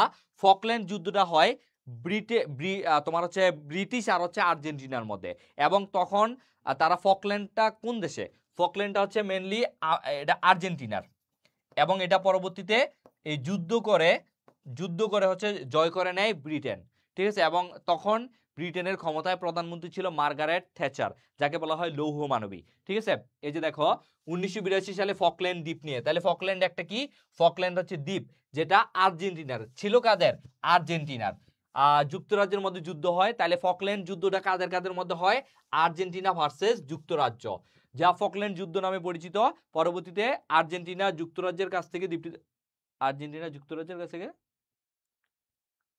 ও আচ্ছা, মানে যুক্তরাজ্য নিচে আর কি। ফকল্যান্ড যুদ্ধের সময় যুক্তরাজ্যের প্রধানমন্ত্রী ছিলেন মার্গারেট থ্যাচার। আচ্ছা, যাই হোক, এতটুকু পড়বা, ঠিক আছে। ওকে ওকে, বুঝতে পারছো। তাহলে যুদ্ধ হয় কার কার মধ্যে, আর্জেন্টিনা আর যুক্তরাজ্যের মধ্যে। আর কে ছিল তখন, ছিল মার্গারেট থ্যাচার। সংবিধান, এটা মনে রাখবা, আমি তোমাদের আগেও পড়াইছিলাম যে যুক্তরাজ্যের কোনো লিখিত সংবিধান নাই। তাদের যে সংবিধান সেটা হচ্ছে প্রথাভিত্তিক একটা সংবিধান, সেটা খুব ইজিলি পরিবর্তন করা যায়, ঠিক আছে। এটা কোনো লিখিত সংবিধান না। তাদের সংবিধানটা হচ্ছে তোমার অনেক কিছুর উপর ডিপেন্ড করে, বিল অফ রাইট, তারপর হচ্ছে তোমার এই যে ম্যাগনা কার্টা, সবকিছু মিলে তাদের সংবিধানটা করা আছে, ঠিক আছে। এখানে দেখো কি লেখা আছে, এই যে যুক্তরাজ্যের কোনো লিখিত সংবিধান নেই, এটা অলিখিত সুপরিবর্তনীয় সংবিধান আছে, বাট অলিখিত, ঠিক আছে।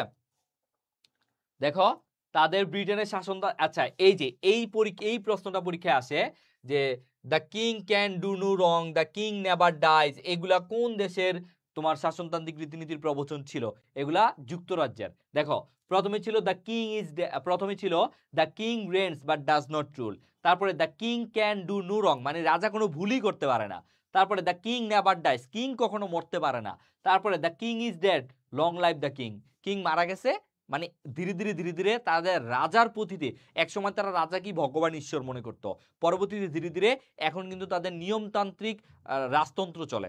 মানে এখানে রাজারও একটা ক্ষমতা আছে, বাট রাজার হাতে সব ক্ষমতা নাই, প্রধানমন্ত্রীর হাতে ক্ষমতা আছে, মানে যার যারটা আলাদা আলাদা করে দেওয়া, বাট এক সময় রাজার হাতে সব ক্ষমতা ছিল, ঠিক আছে। তার মানে এক সময় তারা মনে করতো the king can do no wrong, এবং the king never dies, king মরেই না, তারপরে এক সময় ধীরে ধীরে তাদের মধ্যে হইলো the king is dead, long live the king, ঠিক আছে। তার মানে ব্যাপারটা ধীরে ধীরে তাদের চেঞ্জ হয়েছে। ওকে, ব্রিটিশ নারীরা ভোটাধিকার লাভ করে কবে, 1918 সালে, এটা একটু দাগাও। ব্রিটিশ নারীরা ভোটাধিকার লাভ করে 1918 সালে। ব্রিটিশ নারীরা ভোটাধিকার লাভ করে 1918 সালে, এটা দাগাও।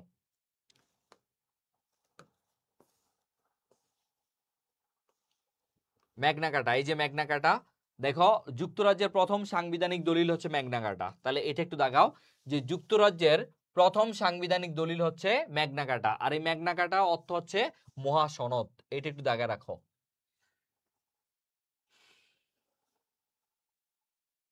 এই যে nobody not even the king was above the law of the land, মানে এক সময় তাদের মধ্যে এটা হইলো যে মানে কেউই এই দেশের না, আইনের ঊর্ধ্বে না, ঠিক আছে। যেমন বাঙালির, আমাদেরও এক সময় তোমার এই ম্যাগনা কার্টা বলা হয়তো 6 দফাকে, শেখ মুজিবুর রহমান যেটা 1966 সালে দিছিল 6 দফা, বাট এখন আর এটা পরীক্ষায় আসবে না। মেইন ম্যাগনা কার্টা কিন্তু এটা যুক্তরাজ্যের, ঠিক আছে। ওকে, তারপরে আসো পিটিশন অফ রাইট, অত গুরুত্বপূর্ণ না। বিল অফ রাইট, এটা একটু পড়বা। বিল of right, bill of right হয় তোমার মেনলি তোমার হচ্ছে যুক্তরাজ্য আর যুক্তরাষ্ট্রের মধ্যে, এটা তোমার হচ্ছে যুক্তরাজ্যের মানুষের যে হচ্ছে অধিকার আদায়গুলা, এগুলা এখানে লেখা আছে বিল অফ রাইটস, মানে অধিকারগুলা নিয়ে যে লিখিত আইন, সেটা হচ্ছে বিল অফ রাইট, ঠিক আছে। 1701 সালে এটা প্রণয়ন করা হয়, স্বাক্ষরিত হয়েছে 1689 সালে, ঠিক আছে। বিল অফ রাইটটা একটু দেখে রাখবা। ওকে, তারপরে আসো পার্লামেন্ট, তাদের পার্লামেন্টের ভবনের নাম পার্লামেন্ট, এই যে ভবনের নাম হচ্ছে ওয়েস্টমিনিস্টার প্যালেস, এটা একটু মনে রাখবা। যুক্তরাজ্যের পার্লামেন্ট ভবনের নাম হচ্ছে ওয়েস্টমিনিস্টার প্যালেস, এটা একটু দাগা রাখো, ওয়েস্টমিনিস্টার প্যালেস। এখান থেকে কিন্তু অনেক প্রশ্ন আসে, ওয়েস্টমিনিস্টার প্যালেস। বাংলাদেশের পার্লামেন্টারি সিস্টেমকে ওয়েস্টমিনিস্টার সিস্টেমের সাথে তুলনা করা হয় লন্ডনের টেমস নদীর তীরে, টেমস নদীর তীরে, ঠিক আছে। ঘন্টার বিগ বেন ক্লক টাওয়ার, ওই যে দেখো না তাদের একটা বড় আছে, ঘড়ির মতো একটা বড় লম্বা এরকম আছে না, কেমনে দেখাই, এরকম একটা ইয়ে আছে যে এখানে একটা ঘড়ি আছে, ঠিক আছে, এটাকে বলা হয় বিগ ব্যান। আর পার্লামেন্টে ধরেন House of Lords, House of Common, উচ্চকক্ষ হচ্ছে হাউস অফ লর্ডস। ওই যে তোমরা দেখো না, বলে না lords Lytton, Lord Lytton, Lord, তারপর হচ্ছে আহ, ইয়ে বলা হয় শামীম, হ্যাঁ, লর্ড জাকের আলী বলা হয় কেন? কারণ লর্ড দিয়ে বুঝায় যে যারা হচ্ছে তোমার এই যে ব্রিটিশদের মধ্যে যারা হচ্ছে একটু উচ্চ শ্রেণীর মানুষ, তাদেরকে বলা হয় লর্ড, ঠিক আছে, এই জন্য বলা হয়। আর যারা নিম্নকক্ষে সেটা হচ্ছে হাউস অফ কমন্স। যাই হোক, সদস্য সংখ্যা এগুলো আর আসে না, পার্লামেন্টের এগুলো আসে না। তারপরে দেখবা হাউস অফ লর্ডসের নির্বাচন লাগবে না, হাউস অফ কমন্সের নির্বাচন লাগবে না, নির্বাচন প্রক্রিয়া 5 বছর পর পর হয়, সর্বশেষ সাধারণ নির্বাচন 2019 লাগবে না, ফলাফল লাগবে না, আগাম নির্বাচন লাগবে না, পার্লামেন্ট স্কয়ার অবস্থিত, এই যে পার্লামেন্ট স্কয়ার অবস্থিত ওয়েস্টমিনিস্টার যুক্তরাজ্য, ওইটা একটু জায়গা রাখতে পারো। এই যে এখানে কি কি পড়তে হবে, এখানে হচ্ছে পড়তে হবে যে 10 নম্বর ডাউনিং স্ট্রিট, যেতে যুক্তরাজ্যের প্রধানমন্ত্রী বাস করে, ঠিক আছে, 10 নম্বর ডাউনিং স্ট্রিট, আর 11 নম্বর ডাউনিং স্ট্রিট হচ্ছে অর্থমন্ত্রী, এই যে ব্রিটিশ অর্থমন্ত্রী কার্যালয়, এই দুইটা দেখাও। 10 নম্বর ডাউনিং স্ট্রিট মানে কে কোথায় বাস করে, 10 নম্বর ডাউনিং স্ট্রিটে বাস করে প্রধানমন্ত্রী, 11 নম্বর ডাউনিং স্ট্রিটে বসবাস করে অর্থমন্ত্রী, এই দুইটা মাঝে মাঝে পরীক্ষায় আসে, ঠিক আছে, এই দুইটা মাঝে মাঝে পরীক্ষায় আসে, এই জন্য এই দুইটা দেখাও। ক্লাস শেষ কোন সময়? আজকে ক্লাস শেষ করব না, আজকে রাত 3টা পর্যন্ত ক্লাস নিব। তোমরা ক্লাস করবা? রাত 3টা পর্যন্ত ক্লাস নিলে ক্লাস করবা কিনা বলো তো?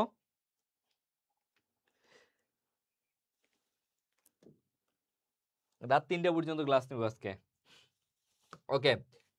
তারপরে আসো রবার্ট ওয়ালপল, সবচেয়ে দীর্ঘমেয়াদী লাগবে না, মার্গারেট থ্যাচার বলছিলাম, নারী প্রধানমন্ত্রী, ব্রিটেনের প্রথম নারী প্রধানমন্ত্রী, এটা একটু দাগাও, ব্রিটেনের প্রথম নারী প্রধানমন্ত্রী, এটা দাগাও।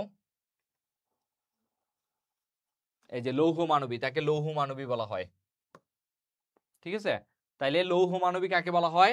মার্গারেট থ্যাচার, তাকে বলা হয় লৌহ মানবী, ঠিক আছে, ওকে।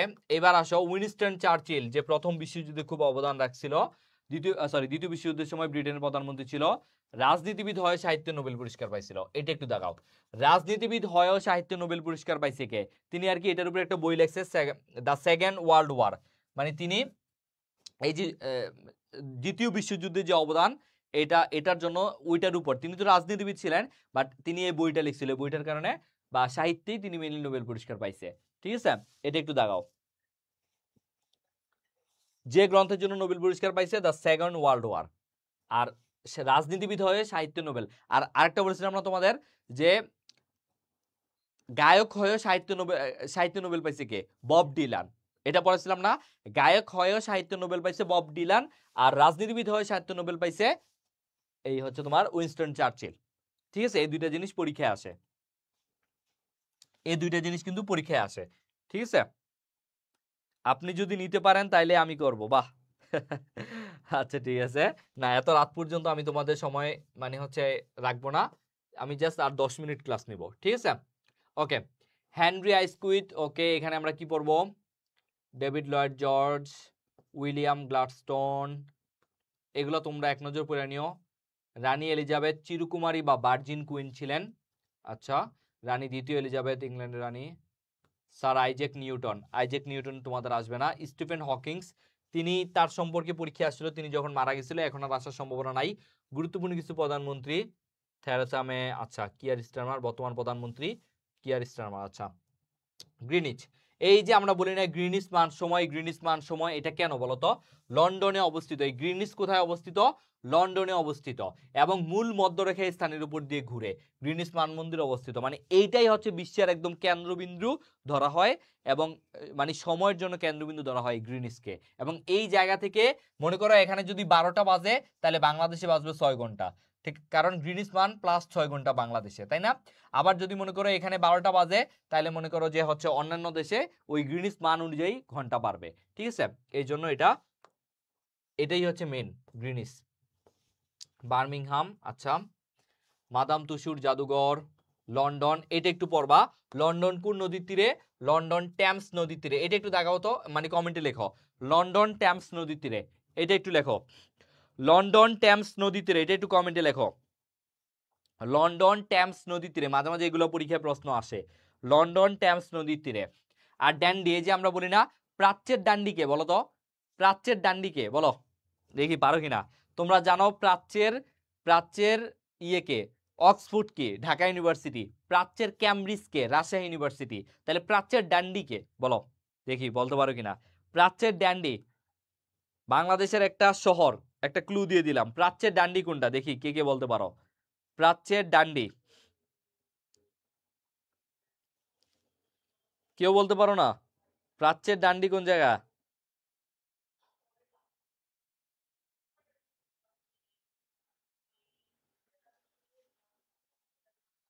কেউ পারতেছে না।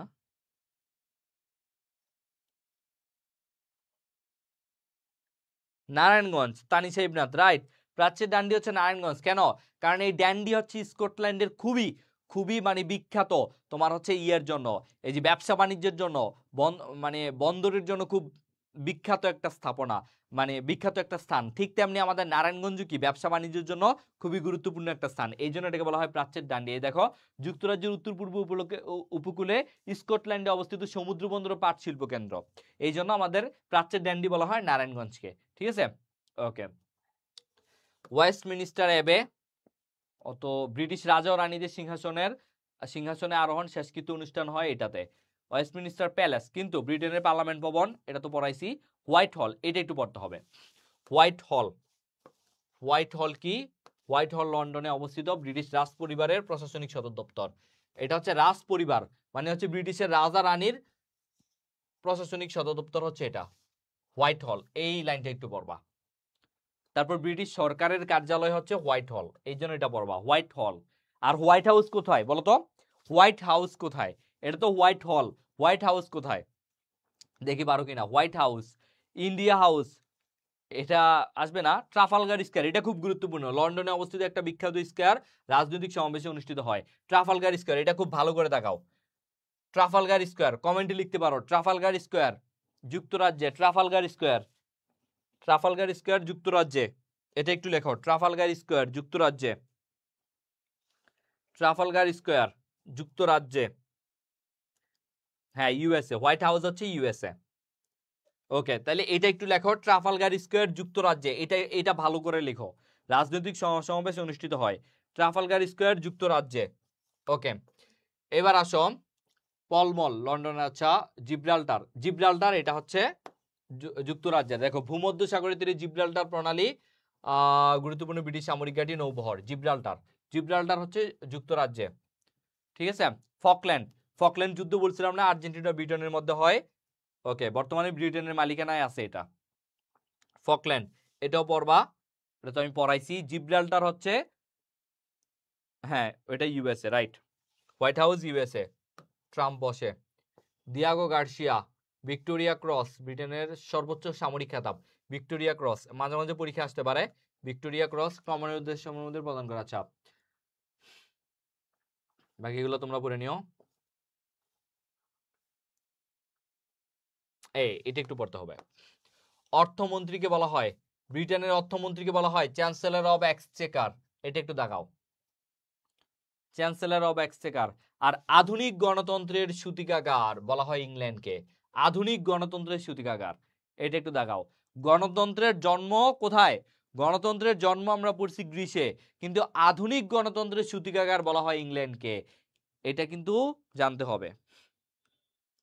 ট্রাফালগার স্কয়ার যুক্তরাজ্য, রাইট। তাহলে এই দুইটা একটু দেখাও, অর্থমন্ত্রীকে বলা হয় চ্যান্সেলর অব এক্সচেকার, আধুনিক গণতন্ত্রের সূতিকাগার বলা হয় ইংল্যান্ডকে, দুইটা কিন্তু আলাদা, বুঝতে পারছো?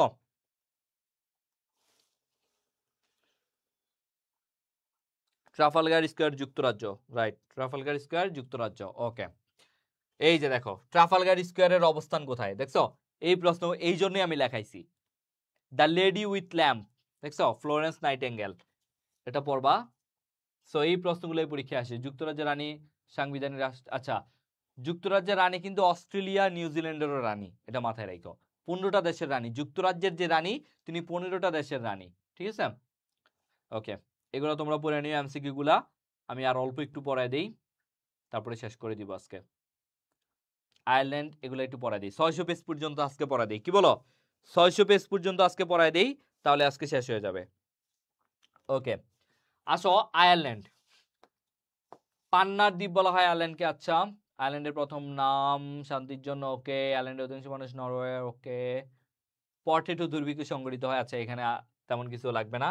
আলু খেয়ে মারা গেছিল, আচ্ছা 1 মিলিয়নের বেশি লোক রোগাক্রান্ত আলু খেয়ে মারা গেছিল। আচ্ছা ফ্রান্স, ফ্রান্স, আচ্ছা ফ্রান্সটা পড়ায় দিই 600 পেজ যেহেতু। বিশ্বের সবচেয়ে পুরনো জাতিরাষ্ট্রের মধ্যে একটি হলো ফ্রান্স। মধ্যযুগী ডিউক রাজপুতদের রাজ্যগুলো একত্রিত হয়ে, আচ্ছা লাগবে না। ফ্রান্স সম্বলিত তথ্য আমরা এখান থেকে পড়ে নেই। এই যে ফ্রান্সের স্বাধীনতা দিবস লাগবে না, বাস্তিল। আচ্ছা ফ্রান্স প্রজাতন্ত্র ঘোষণা করে 1792। এইটা একটু বড়। সিটি অফ কালচার বলা হয় প্যারিসকে, এই জন্য কিন্তু ইউনেস্কো, ইউনেস্কো সদর দপ্তর কিন্তু প্যারিসে, মনে রাখবা ইউনেস্কো সদর দপ্তর কিন্তু এই প্যারিসে। সিটি অফ কালচার বলা হয় প্যারিসকে। বিখ্যাত লুবোর জাদুঘর প্যারিস ফ্রান্স, খুব গুরুত্বপূর্ণ। এই যেগুলো আমি দাগাই দিচ্ছি এগুলো বলো, এগুলো পড়ো। ফ্রান্সের লৌহ মানবী, ওকে। ফ্রান্সের পূর্ব নাম ছিল দা গল, ওকে। আর ফ্রান্সে তোমরা জানো ফরাসি বিপ্লব হয়েছিল, বুর্জুয়া বিপ্লব, যেটা 1789 সালে। সেটা আমি একটু দেখাচ্ছি। সেখানে বাস্তিল দুর্গ পরীক্ষা আছে, এটা একটা কারাগার, ঠিক আছে। এটা দেখাইছো। সিটি অফ কালচার প্যারিস, বিখ্যাত লুবোর জাদুঘর প্যারিস ফ্রান্স। এই যে ফরাসি বিপ্লব, এটা আমাদের ভালো করে পড়তে হবে। ফরাসি বিপ্লব যেটা হয় তোমার জুলাই বিপ্লব, এটার নামও কিন্তু জুলাই বিপ্লব বলা হয়। 1789 সালে, ডেটটা খুব গুরুত্বপূর্ণ। বাস্তিল দুর্গ পতনের মধ্য দিয়ে সংগঠিত ফরাসি বিপ্লব পূর্বে থেকে, আচ্ছা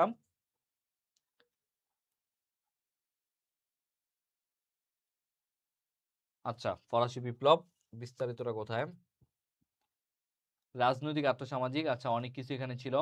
আচ্ছা তাহলে ফরাসি বিপ্লব থেকে আমি আগামীকাল পড়াবো ইনশাল্লাহ, ঠিক আছে। সো আজকের মতো ক্লাসটা তাহলে এখানেই শেষ করে দেই। সবাই সুস্থ থাকো, ভালো থাকো, আল্লাহ হাফেজ, টাটা। হ্যাঁ, লুবোর জাদুঘর প্যারিস ফ্রান্সে, রাইট। তাহলে আজকের মতো এখানেই শেষ করে দেই, ঠিক আছে। আগামীকাল থেকে আমরা 600 পেজ থেকে ফরাসি বিপ্লব থেকে আবার পড়বো, ওকে। ঠিক আছে, তাহলে সবাই ভালো থাকো, সুস্থ থাকো। আর আগামীকাল ঠিক রাত 8টায় আবার দেখা হচ্ছে, ওকে। টাটা, সবাই পড়াশোনা করো ঠিক মতো।